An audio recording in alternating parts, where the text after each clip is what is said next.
Está com a gente, seja muito bem-vinda. Obrigada, Kátia. Hoje vamos falar, gente, sobre alergia nos olhos e no nariz. E com essa umidade tão baixa na cidade de São Paulo, a gente vê que as pessoas sofrem bastante, né? Todo ano é a mesma coisa. Pois é. Chega essa época do ano, fica complicado mesmo. Chega a primavera, as coisas pioram. A gente até fez um resumo sobre isso. Vamos ver? Olha lá. Setembro já está acabando, mas antes de ir embora, ele deixa de presente a estação das cores e da alegria, a primavera. Mas como na primavera nem tudo são flores, junto com ela vem o tempo seco. Os olhos ficam avermelhados, coçam e lacrimejam. O nariz entope e os espirros tornam-se frequentes. Quem vê pode pensar que é gripe. Porém, esse é um quadro comum provocado nessa época pela natureza. A estação é caracterizada pelas mudanças bruscas de temperatura, a predominância da baixa umidade do ar e pela dispersão do pólen das flores pelo ar. Esse clima é favorável também para os ácaros. Todos esses elementos contribuem para o que chamamos de doenças típicas da primavera, como, por exemplo, as alergias. E haja lencinho e vaporizador para que esse clima não prejudique as vias respiratórias de nós, seres humanos. Para saber um pouco mais sobre os sintomas e as prevenções que devemos tomar nessa época do ano, confira agora as dicas de como se preparar para a primavera e curtir toda a sua beleza sem nenhuma irritação.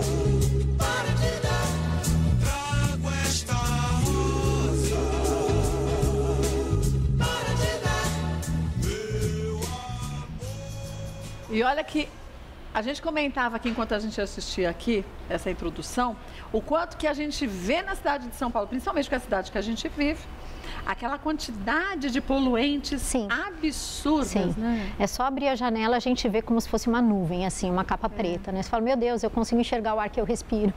Infelizmente, quando a gente enxerga o ar que a gente respira, é que o ar não está tão legal assim, não, né? Não mesmo. Essa é uma fase que a gente fala que as pessoas mais sensíveis sentem mais, mas eu acho que hoje em dia o nosso clima está tão, as estações do ano estão tão diferentes, não estão tão marcadas, que a gente tem isso o ano inteiro, né? Antes a gente falava em rinite sazonal, por exemplo, que é aquela rinite que dá numa época específica do ano, por exemplo, na primavera, relacionado às gramíneas e aos pólens, porque as estações do ano eram bem marcadas, primavera, verão, outono e inverno. Em São Paulo, por exemplo, a gente não tem mais isso. A gente tem no mesmo dia as quatro estações, né? Então, a rinite a gente chama aqui a rinite de perene, que é uma rinite que é contínua praticamente o ano inteiro. Piora naquelas condições de ar seco, né? Aí agrava bastante mesmo. E aí que a gente pode ter algumas atitudes que facilitem a gente a respirar melhor, né? Sim, sim. São medidas simples, né? Todas essas medidas são simples, baratas, não custam muito dinheiro e é fácil, é só a gente ficar um pouquinho atento mesmo. Mas quando a gente fala em rinite, eu acho que muitas vezes as pessoas pensam, é a pessoa que é alérgica. Não é só a pessoa que é alérgica, Não, né? Exatamente. 50% das rinites são de causa alérgica. Os outros 50% a gente chama de rinites ou rinopatias não alérgicas, que são outras causas. Mas os sintomas são bem parecidos, né? Que é aquela coisa da congestão nasal, espirrar muito, lacrimejar o olho fica coçando, ou o olho fica avermelhado, como mostrou no vídeo, e o nariz entupido, escorrendo bastante, como se fosse uma aguinha, né, saindo pelo nariz. Isso é comum a todas elas. Isso é característico, né? É característico. Temos mitos e verdades? A cidade. Hoje ainda está nublado, de verdade. Mas tem dia que a gente olha para esse céu e está desse jeito. Ainda bem que choveu, né? Ainda bem que choveu. Mas para chover e ficar, acho que a cidade livre dessa poluição toda, tinha que chover por vários dias e uma chuva forte. É verdade, né? para lavar mesmo. Para lavar tudo. Vamos ver mitos e verdades agora? Vamos ver a primeira delas qual é? O clima seco afeta o aparelho respiratório. Sem dúvida. É verdade, né? O clima seco afeta o aparelho respiratório. É bom as pessoas ficarem atentas a quando se divulga que a umidade relativa do ar está abaixo de 30%. Esse já é um valor crítico, é um valor que merece atenção e os cuidados especiais. No deserto a gente tem uma umidade de... No deserto a gente tem uma umidade em volta de 13%, 12%, é bem crítico. E a gente viu, acho que a semana passada, retrasada, se eu não me engano, salvo se falta memória, acho que foi Distrito Federal que estava com uma umidade tão baixa. Porque ali, lá já é, por natureza, né? Sempre foi assim, caracteristicamente seco, no Distrito Federal. E agora, nessa época do ano, pior, né? Piora um pouquinho. Vamos ver mais um? Mito ou verdade? Coceira no nariz e nos olhos, vermelhidão ocular, lacrimejamento, podem ser sintomas de rinoconjuntivite alérgica. Sim, é verdade. O que é a rinoconjuntivite? Esse é um termo que a gente utiliza para uma inflamação que dá no nariz e nos olhos ao mesmo tempo. Uma vez que existe um reflexo que a gente chama nasocular. Uma certa comunicação que tem entre o nariz e os olhos. Então, quando a gente tem o nariz e os olhos com esse comprometimento, a gente tem rinoconjuntivite alérgica que está associada. Porque quando a gente pensa na conjuntivite, a gente pensa naquela conjuntivite clássica, né? Sim, sim. A conjuntivite infecciosa, por exemplo. Mas essa é causa alérgica mesmo. É semelhante ao sintoma da rinite alérgica, vem concomitante com sintomas da rinite alérgica, coceira no nariz, coriza, muitos espirros. E aí, junto com isso, coceira nos olhos também. Algumas pessoas chegam até a ferir os olhos de tanto coçar. É perigoso. A orientação que a gente dá, principalmente nesses casos, é a pessoa não manipular os olhos, né? Só lavar o olho, por exemplo, com solução salina, procurar um médico oftalmologista para verificar se os sintomas não estiverem melhorando, mas jamais ficar coçando muito, porque aí tem o agravamento da doença. Agora, é verdade que quando a gente está num processo como esse, a gente fica mais suscetível a outras alergias também? É verdade, não só ficar suscetível a outras alergias, porque o sistema imunológico já não está funcionando tão bem, né, quando a gente está nesse quadro, como também a gente fica mais vulnerável a infecções virais, por exemplo, gripes e resfriados. Então, acaba baixando a imunidade e a gente fica mais vulnerável a tudo, né? Vamos ver mais um mito ou verdade? O pólen de flores desencadeia alergias. Sim, o pólen de flores desencadeia alergias, mas naqueles indivíduos que são predispostos a isso. Não a todos nós, Não, né? Tem pessoas que são alérgicas a pólen, tem pessoas que não são alérgicas. É como, por exemplo, alergia a chocolate. Nem todo mundo, ainda bem, né? Tem alergia a chocolate. Mas tem algumas pessoas que têm alergia a pólen na época da primavera, principalmente naquelas cidades onde as estações do ano são bem marcadas, elas têm esse problema. Gente, aqui em São Paulo a gente quase não tem flor. Não é verdade? É verdade, quase não tem flor. Quase você não tem flores. Mas eu tenho alguns amigos que vivem em cidades onde você tem a primavera bem marcada. Aí sim, né? Todo ano é a mesma coisa. Eu recebo uma chuva de ligação ou de e-mail. Olha, começou aquela rinite lá, alérgica da primavera, sabe? Aí já sabe o que tem que ser feito e antes da primavera chegar já trabalha com a prevenção, Exatamente, né? Esse é o ideal. Vamos ver? A gente já vai falar o que deve ser feito já, gente. A conjuntivite é causada apenas por vírus. Não é verdade. Não, né? Não. Isso é um mito. É um mito. Então, a conjuntivite, ela tem várias causas, né? Tem a conjuntivite viral, que é super comum, é uma das mais comuns, a conjuntivite bacteriana, causada por bactérias, e a conjuntivite alérgica, que a gente acabou de citar, que está relacionada à rinoconjuntivite alérgica também, entre outras coisas. O fato é que a pessoa não deve se automedicar. Porque na automedicação é que pode haver algum problema ou agravamento da doença, uma vez que a pessoa pode não saber a causa da conjuntivite. E acha que é uma conjuntivite, pode ser uma outra doença também, Pode ser outra coisa. Por isso é importante o médico para ver qual a conjuntivite e prescrever o tratamento específico. Vamos ver mais uma? A conjuntivite e a bronquite podem ser desencadeadas por uma rinite. Isso é verdade. É verdade? Pela baixa da imunidade ou não? Não, porque quando a rinite está em atividade, quando a rinite está aguda, ou mesmo a rinocinusite, existe liberação na corrente sanguínea de algumas substâncias que a gente chama de mediadores inflamatórios. E essas substâncias, elas podem desencadear inflamação em outros órgãos, como, por exemplo, os brônquios. Então, a associação entre rinite e asma, por exemplo, alérgica, é muito comum. Tá? E assim como a rinoconjuntivite alérgica, que acabou virando, né, a gente, um nome só, que é a rinite associada com a conjuntivite alérgica. E às vezes a gente acha, quando ouve as pessoas falarem isso, que não tem nada a ver. Fala, imagina, uma coisa não tem nada a ver com a outra. E tem, né? Tanto é que curando a rinite, nesses casos, você consegue curar a conjuntivite e a asma. Uma coisa associada à outra. Interessante. Vamos ver mais uma? O tratamento de conjuntivite em crianças é feito com água boricada. Não é verdade. Meu Deus. Tem muito mito nessa coisa de conjuntivite, né? Tem gente que gosta de pingando qualquer coisa. Pingar qualquer coisa no olho. Eu já ouvi cada coisa, cada absurdo, né? Das pessoas no desespero, né? Colocar as substâncias no olho. A orientação que a gente dá é não manipular os olhos e, se for promover alguma lavagem ocular, apenas com solução salina 0,9% ou soro fisiológico. Até só, né? Consultar o médico que é só um médico, oftalmologista ou um clínico geral, pediatra, no caso da criança, que pode indicar o colírio adequado para a conjuntivite, mas não pinga mais nada além disso. Gente, a história de chazinho, as pessoas acham que é chazinho, é milagroso. Pega um chazinho, vou pegar de camomila. Você não sabe se essa erva está contaminada, você já está com o olho com um problema. Com uma lesão. Uma lesão. Né? Você pode contaminar mais. Você acaba complicando a situação. É aquela história de... indefeso, né? Não vamos seguir tantos mitos assim, né? Receita de vovó é bom, mas vamos ter um pouquinho de cautela, um pouquinho de bom senso. Eu acho. Ainda mais nos dias de hoje, que a gente já tem tantas pesquisas científicas sendo feitas, né? Sim, mas tem porquê, né? Que só vem ajudar a gente. Tem coisas que não vão fazer mal, tudo bem. Agora, pegar um chá, jogar no olho, é melhor não. Por favor, não vamos complicar, Tomar um chazinho é outra coisa, mas sair colocando coisas no ouvido, a gente recomenda não colocar nada nos olhos enquanto não consultar um médico, um especialista. Vamos ver mais uma? Usar umidificador de ar à noite ajuda a tratar problemas alérgicos nos períodos secos. O umidificador, ele é super interessante, mas principalmente nos períodos secos mesmo. Não só para problemas alérgicos, como problemas respiratórios de maneira geral. Mas especialmente nos períodos secos, porque quando está úmido demais, também quando está chovendo muito, se você ligar o umidificador, você pode facilitar a proliferação de fungos. Bolor, por exemplo. E aí, quem tem problema de alergia a bolor, acaba tendo um outro problema, né? Então, o ideal seria... A gente tem até um aqui, ó, um umidificador ligado. E é uma névoa que está bem fraquinha. Às vezes as pessoas acham que não. Bom, eu vou turbinar a névoa. Turbinar, colocar no máximo. Porque agora eu vejo que está umedecendo o ambiente. Não precisa disso, Não precisa desse fog, não precisa dessa nuvem. Pode ser uma quantidade pequena, Pode ser uma quantidade pequena, constante, o suficiente para deixar o ar do quarto mais úmido, principalmente o quarto de crianças.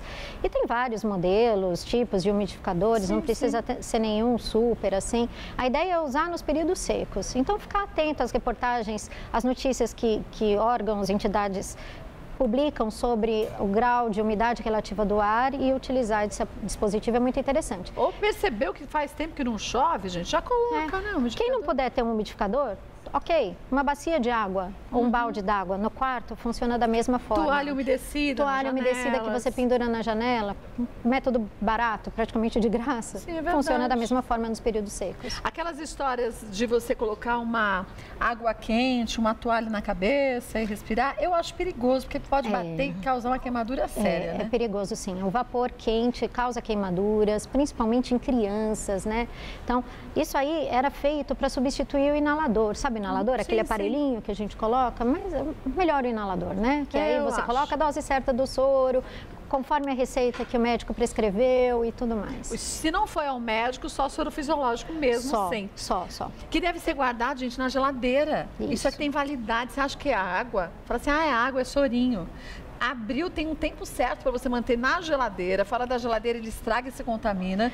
E tem até unidades hoje individuais. Precisa tomar cuidado para não contaminar o interior dele, né? A gente pede para cada frasco ser de uma pessoa específica. Então, não compartilhar o mesmo frasco para todo mundo, né? E tirar o lacre, colocar coisa dentro, não. E respeitar sempre o prazo de validade. Né? Vamos para algumas dúvidas que surgiram? Vamos ver a primeira, da Marília Silveira. Uma secreção parecida com uma espuma amarelada, seguida desses sintomas, pode ser causada por esse tipo de alergia? Dificilmente. Não, né? Tá?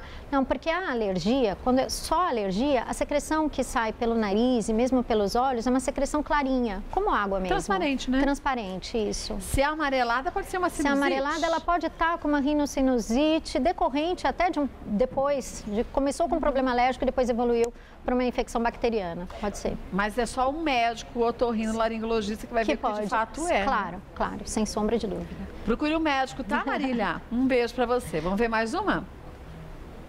Roselaine. Tive uma grande rinoconjuntivite alguns anos atrás e até hoje não consigo ficar muito tempo no sol. Pode ser uma consequência dessa doença? Não, né? Dificilmente não. Tem gente que tem alergia ao sol? Ou não, isso não existe? Não acredito que exista, né? Não, impossível ter alergia ao sol. O fato é que quando a gente está com conjuntivite, um dos sintomas é a fotofobia, que é a dificuldade de olhar ou de ficar em algum lugar muito claro. Tanto sol como uma luz, num ambiente como esse, por exemplo. Né? Ela pode estar com os olhos sensíveis por algum outro motivo, precisaria ser examinada por um oftalmologista, oftalmologista, mas a rinoconjuntivite, ela não evolui assim por anos.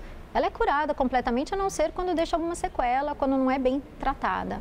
Tá? Mas tem muita gente que se acostuma também a, toda vez que sair, colocar o óculos do sol.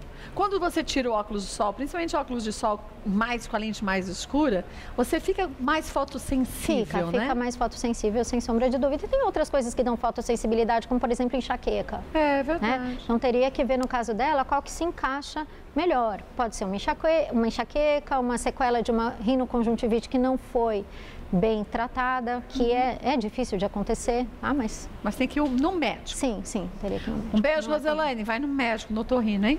Vamos ver mais uma? Ana Maria, uso lente de contato. Quando retiro, sinto muita coceira. Tem alguma relação com a rinoconjuntivite? Não exatamente, porque a rinoconjuntivite, como o nome está dizendo, ela vem acompanhada de sintomas nasais, não apenas oculares. Tá? Ou seja, é aquela coceira que dá no olho, e lacrimejamento, irritação ocular, mas associado a coceira no nariz, coriza, espirros, obstrução nasal, por exemplo. Tá? Pode ser alguma irritação associada à lente de contato dela ou algum produto que ela esteja usando. Seria interessante ela consultar o médico oftalmologista que prescreveu a lente de contato para ela. Até verificar se a higiene dessa lente está sendo feita da forma correta, Exato. Né? Porque tem gente que derruba a lente no chão, pega, cospe, enfia já no olho. põe. Caiu na mesa, já encaixa. Como se a saliva fosse antibactericida e a gente tem tantas bactérias na boca, né? Então, aí você acha que está limpando a lente de contato, você põe na boca, coloca no olho, pronto. Oh, maravilha, né? Lascou-se tudo. Então procura um oftalmo, tá, Ana Maria? Vamos ver mais uma? Já tive isso há mais ou menos 4 anos e foi muito difícil de sarar. Na época, fui em 3 oftalmologistas até que o último acertou o tratamento. É assim mesmo? Pergunta Maria Lopes. Não é comum ser dessa forma, né? Não. É um diagnóstico que é relativamente comum, relativamente simples. Fácil, né? E o tratamento, quando feito na época certa e com os medicamentos corretos, também não é tão complicado assim. Tá? Então, não foi o provavelmente habitual, o caso dela não foi habitual, deve ter tido alguma outra coisa associada. Tá bom. Um beijo pra você, viu, Maria Lopes? Olha, só lembrar aqui, gente, a gente mostrou aqui o soro fisiológico. Hoje em dia existem outras formas do soro fisiológico também, né? Sim. Não só assim, São várias formas de fazer lavagem nasal, tá? Esse aqui é o soro que vem numa garrafinha, soro fisiológico. A gente sempre orienta usar soro fisiológico 0,9%, que é a mesma concentração, pH do nosso corpo mesmo, das nossas mucosas. Esse você pode aplicar com vários dispositivos, como por exemplo com conta-gotas, né? Igual a gente usa em criança, com uma seringa, sem agulha, por favor, né? Assim, pelo amor de Deus, né? Uma seringa. E o importante é que esse soro entre e saia do nariz, tirando as impurezas que ficam aderidas dentro da cavidade nasal, né? Assoa bastante e tudo. Esse outro dispositivo também tem a mesma substância aqui dentro, que é o soro fisiológico 0,9%. Não tem remédio, não é só tem soro remédio. fisiológico. A diferença é que ele tem uma válvula que quando você aperta, ele não para de sair assim, ó. E aí ele vai bem... Aí vai lá dentro do nariz. Mesmo. Então ele faz uma pulverização que a gente chama de jato contínuo. Sim, né? sim. Ele faz também o mesmo objetivo, que é uma higiene ou que a gente chama de lavagem nasal. Isso vale para as crianças também. Claro que para crianças só que vai ser mais incômodo, é melhor muito pequenininho, né? Não dá certo, mas aquelas crianças a partir dos 3, 4, 5 aninhos de idade já dá para usar bem. A gente já está acostumada, né? Sim. Tem esse problema. Esse a gente usa nos pequenos, né? Que nem eu tenho uma bebezinha em casa, esse aqui eu uso nela também. Até de forma preventiva, né? De forma preventiva. A gente usa quando está o tempo seco, praticamente uma vez por dia nela, ou às vezes até mais, para tirar aquelas crostinhas, aquela secreção. Neném não sabe a sua nariz. Então. Então a gente ajuda com a higiene, aplicando conta-gotas com o soro fisiológico, que é a mesma substância aqui. E aqui a gente tem? Aqui a gente tem uma apresentação que é a mesma coisa que isso aqui, só que é em gel. Para os períodos extremamente secos, é bom porque o gel ele fica aderido na cavidade nasal por mais tempo. Então ele funciona como hidratante, entre aspas, é um soro de nariz. Fisiológico em gel. Exatamente. Ele funciona como hidratante de mucosa nasal. Aí um otorrino vai poder orientar perfeita maneira de se utilizar e não tem maiores contraindicações. Agora, gente, isso aqui vale para todo mundo, mas quem trabalha na rua o dia inteiro, aí é bom redobrar o cuidado, né? Com certeza.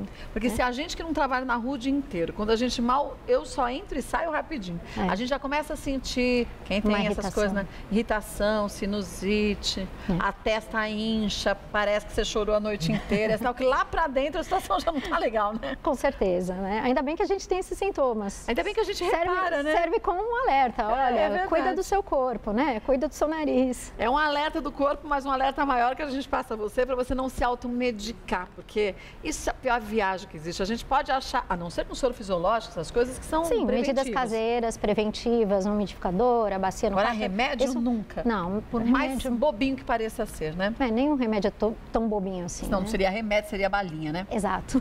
E mesmo balinha ainda tem suas indicações. Sim, imagina o diabético com uma balinha, então, né? Por pode exemplo. matar também. Vou passar para vocês o site da doutora Ieda, que é www.iedamilas.com.br. Doutora Ieda, que é otorrinolaringologista, volta mais vezes ao programa, querendo sugerir algum tema, fique sempre à vontade. Obrigada. Eu que agradeço. Prazer enorme participar novamente. Obrigada. Um beijo na sua